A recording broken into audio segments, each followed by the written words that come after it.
So we are standing outside of the Elmwood Park Zoo barn. Say that 3 times. Barn, Elmwood Park Zoo barn, Elmwood Park Zoo barn, Elmwood Park Zoo barn. Ew. But apparently there's a llama in there and sheep, no, goats. Kevin told me, I don't remember. Llama. I love llama, goat. Llama, Llama. All right. Sorry, distracted. Still hot. Still really, really hot. Like, honestly. Like, come on. Like, I'm dying right now. But we'll relieve you. Relieve you? Did we say we were going to talk about it yet? No. We are going to show you an interview with Mr. Smallbach about the Alma Mater.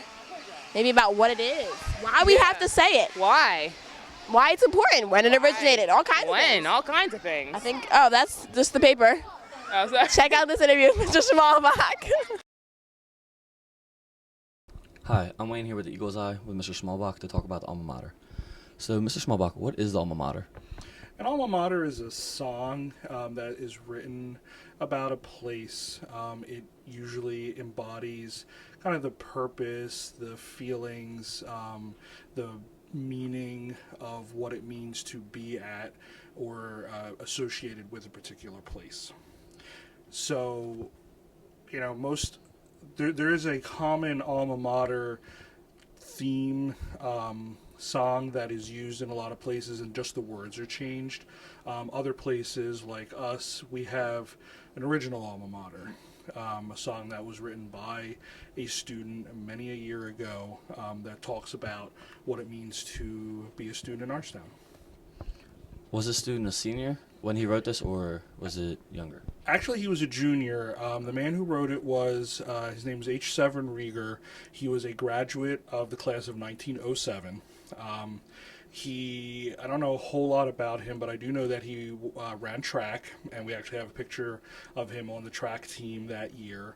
But he wrote the song, which is called The Blue and White, obviously named for our school colors, back then as a junior, and it was adopted as the school song and has been ever since. Has it had its changes, like, over the years? The only thing that's changed in that song in the 100-plus years that it's existed was actually when the high school changed from a 3-year high school to a 4-year high school. Prior to, I think it was around 1982 or so, the senior high school was 10, 11, and 12, and junior high was 7, 8, 9. After that, when the population started dwindling and they were consolidating school buildings and whatnot, they decided to bring 9th grade up to the high school, go to a middle school model, so middle schools became 6, 7, 8. And the line in the song that talks about, it originally said when our 3-year course has ended, it changed to when our 4-year course has ended, because now we're here for 4 years. The only other thing that's ever changed is there's a line where it says NHS, for NHS we fight. We're NAHS now, but sometimes you hear it both ways. So, with all the words changing, has the meaning changed behind it at all? No, not at all. Those are, again, just minor changes to reflect things that had happened to the school over time. But the words themselves have not changed at all. And basically, when you go through it, the first verse talks about flowers, okay? And in all the world, and look, it is corny. Don't get me wrong. You read it and you snicker a little bit. It was certainly written in a different time. But one of the things to remember is that, this is history. This is something that more than 100 years worth of graduating seniors have sung as a representation of their school. So the first verse talks about all the flowers that are in the world, and they're all so wonderful and beautiful, but there's these blue and white shy violets. Those are the ones that are always our delight because they are blue and white, which is us. Mm-hmm. Then the second verse talks about, and it says on all kinds of school athletics, no honor do we lack. We bring to Norristown our victories. We work hard. Our spirit is never conquered. We always fight for the school. And then the most, in one way, horrible but wonderful line, we will never growl at being black and blue for blue and white, meaning we will always stand up for Norristown because we are Norristown proud. And then the last part talks about the future. When we're standing here, when our 4-year course has ended and we're going to leave now, but we're going to step out of the world and say, hey, here we are, we're graduates and we're ready to conquer the world. And we will always remember that white means pureness, blue means worth and right, and we're going to live our lives as a witness to those values. So that's what the song is about.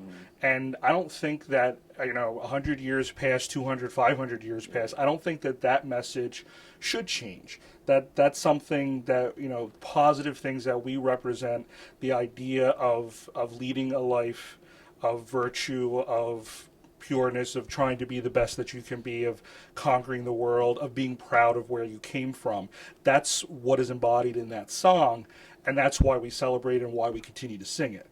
Over the years, people have said, oh, it's corny, you have to get rid of it. And I said, no.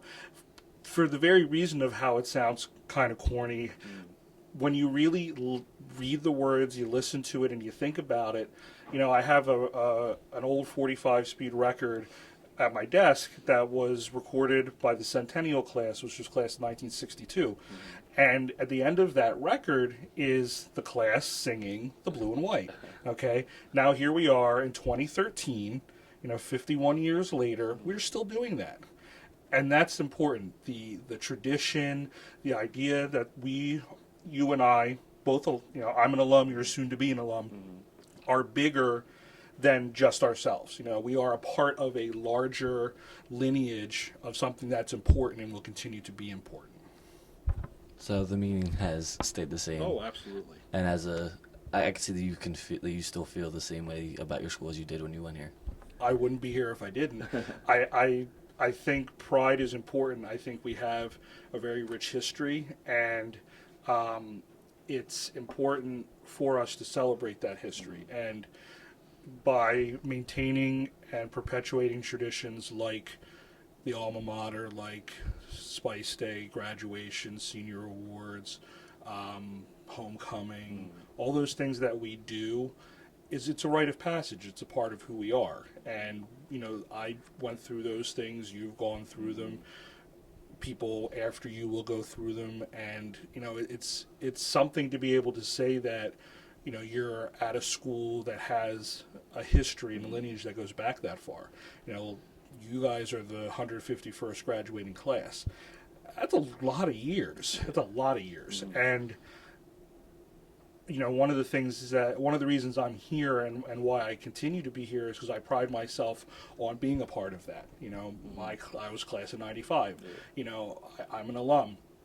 I came back so I could continue and be a part of what came before me. So now with alma mater, has it changed how it was used back then to how it is now? Yeah, I think, as time has progressed and maybe as the modern age becomes a little bit more jaded, a little bit more, these things seem to some people to be corny, and like I said, that black and blue for blue and white line, that's priceless. You can't, somebody writing something like that today, they wouldn't write something like that. But it goes back to the fact that, it was written in a different time, but it was, again, written by someone who went through, and it's continued. So the meaning, I think, is something that keeps us together.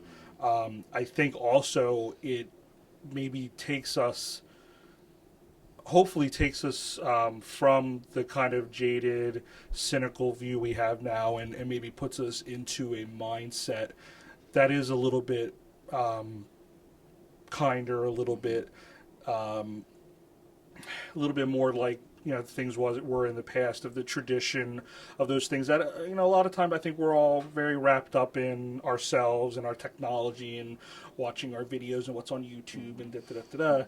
And this is kind of a quaint reminder of the way things were at one point. Sure, there was a time when you started every assembly with the school song, and people knew it, and it's, that kind of thing has dwindled, but I still think that it's important, especially at this graduation time, when we do the ceremony, when you guys walk across that stage, you're participating in a rite of passage that's been done for many years. I was going through a lot of memorabilia stuff yesterday because Eisenhower Building is 75 years old, and they've asked us to borrow some of the memorabilia stuff we have as a part of their celebration, since that was the high school building until 1973.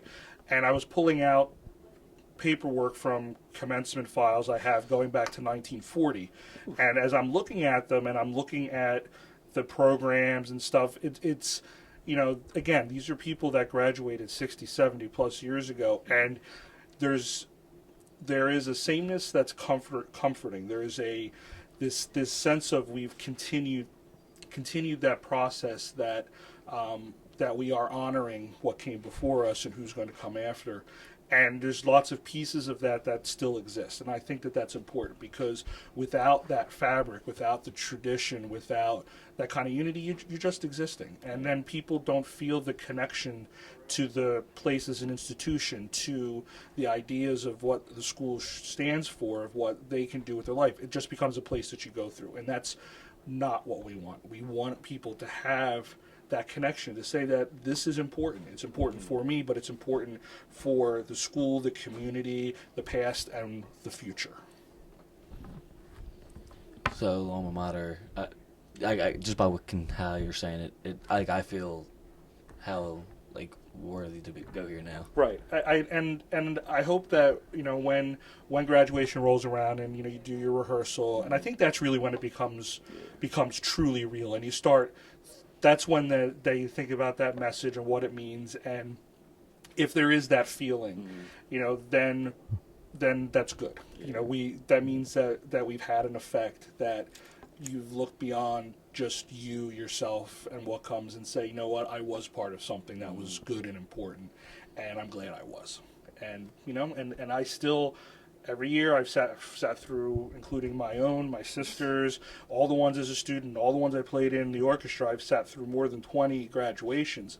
But every time that happens, I get that same feeling like, this is cool. This is something big. This is something very important, and I was a part of it, and I'm glad I was. So is there anything else that you'd like to say about the alma mater, or? No, just that, I think it's a pretty cool song, and I can play it on the piano, and I still play it and sing it, and, it's, I hope that, I know seniors get a little like, oh, why do I have to learn how to sing it? I hope that, seniors this year, ones to come, don't think of it like that. Think of it as, how can I pay tribute to where I went, and, what I got out of here, these ideals, let me stand up for them. Let me stand up for something that's good and be proud of Norristown. Well, thank you, Mr. Smallbach. You're welcome. I'm waiting here with Mr. Smallbach about the alma mater and back to Eagle's Eye.